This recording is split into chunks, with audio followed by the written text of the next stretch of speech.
Hello, I am Tana. It's Tuesday, July the 9th. We begin with local news.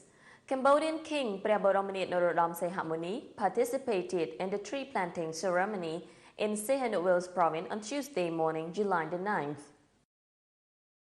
He was accompanied by Prime Minister of Cambodia, Samdech Chon San, National Assembly President, Samdech Mohapunye Chakray Heng Samrin. According to report, Cambodia has set an ambitious plan to increase forest cover to 60% of its land.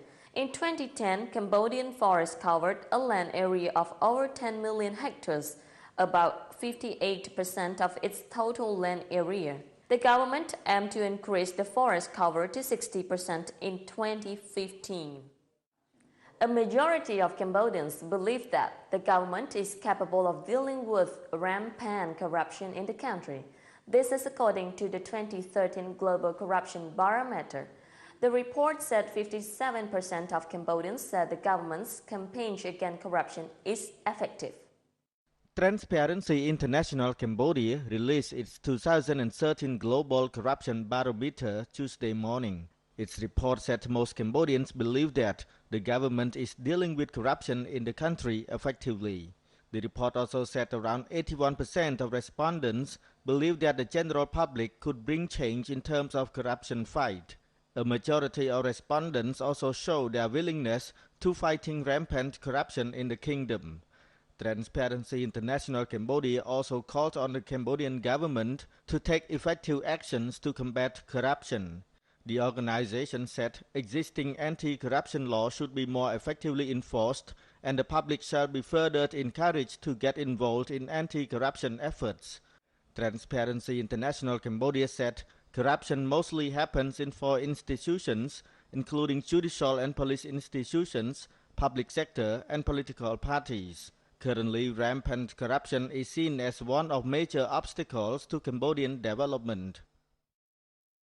Cambodian and American businessmen met in Long Beach, California for business-related purposes. They shared information and exchanged views.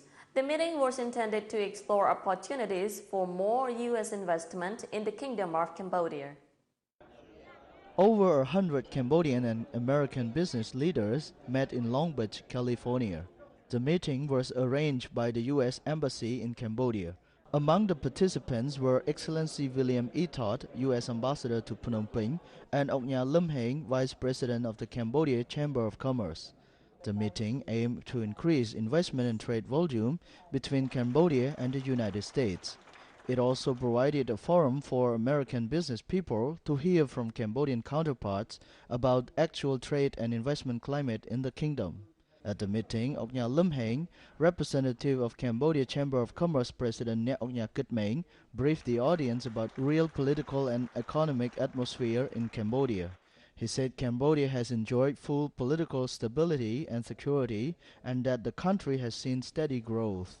Also in attendance were some big names in Cambodia's business circle. They included Eklida Bank CEO Enchani, Bunna Realty Group Executive Director Sung Bunna, Rami Saraf, Director of ORMA Cambodia, and Brett Scaroni, President of U.S. Cambodia Business Council. They shared information regarding Cambodia's investment and tax policies with their U.S. counterparts. Cambodian business delegates will remain in the U.S. until July the 16th. This was the fifth visit to the U.S. arranged by the Cambodia Chamber of Commerce, aiming to attract more U.S. investors to come to do business in the kingdom. Do you know that in Cambodia one person has more than one phone? It's a fact after all. According to a government report, Cambodia has more than 19 million phones while its population is just around 15 million. The reports say as of December 2012, the country has more than 19.6 million phone sets and the usage rate for mobile and fixed phone is 133.56 sets per 100 people. There are over 19.1 million mobile phones and more than 500,000 fixed phone sets. In urban areas like capital Phnom Penh, it's observed that most people use more than one phone each. And expensive high-end smartphones have also become trendy as the country's middle class is expanding. Cambodian farmers are getting more interested in organic rice production, it seems. So far, many farmers in 5 provinces in the country have turned to organic rice production. With the help from local NGO SEDA, farmers are trained and advised on how to produce quality organic rice. A meeting among organic rice farmers in Phnom Penh. Around 50 farmers representing organic rice farmers in 5 provinces met at SEDA's headquarters in Phnom Penh. The meeting aimed to develop a plan to improve quality production of organic rice to an export standard.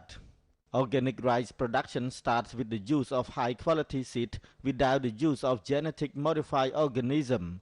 The production is followed through with an ongoing commitment to improve soil quality, and it uses a range of natural measures to minimize the impact of pests and weeds without resorting to chemical herbicides and pesticides. SEDA President Yong Sangkoma said organic rice can be sold at higher price than normal rice. If our Cambodian farmers turn to organic rice production, they can earn more than normal rice production. Moreover, organic rice is more marketable, and it makes Cambodia even more competitive in the international market.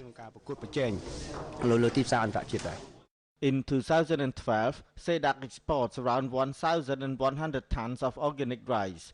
For 2013-2014 season, the organic rice production farmers in the 5 provinces aim to produce 5,000 tons of organic rice for local supply and a surplus of 1,500 tons for exports. Currently, the United States and European Union are Cambodia's main markets for organic rice.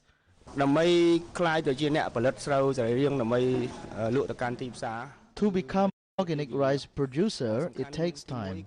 First, it takes up to 3 years for a farmer to change him or herself to become a real organic rice producer.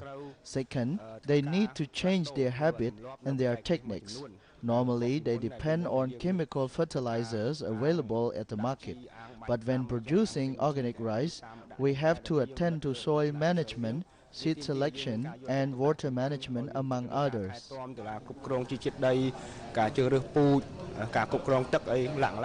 Cambodia has an ambition to be one of the major rice exporters to the world markets due to its potentiality as an agrarian country. About 80% of Cambodia's 14 million populations are farmers. That's all in part 1. When we come back, we will bring you more lighting news from the region and around the world. Stay tuned.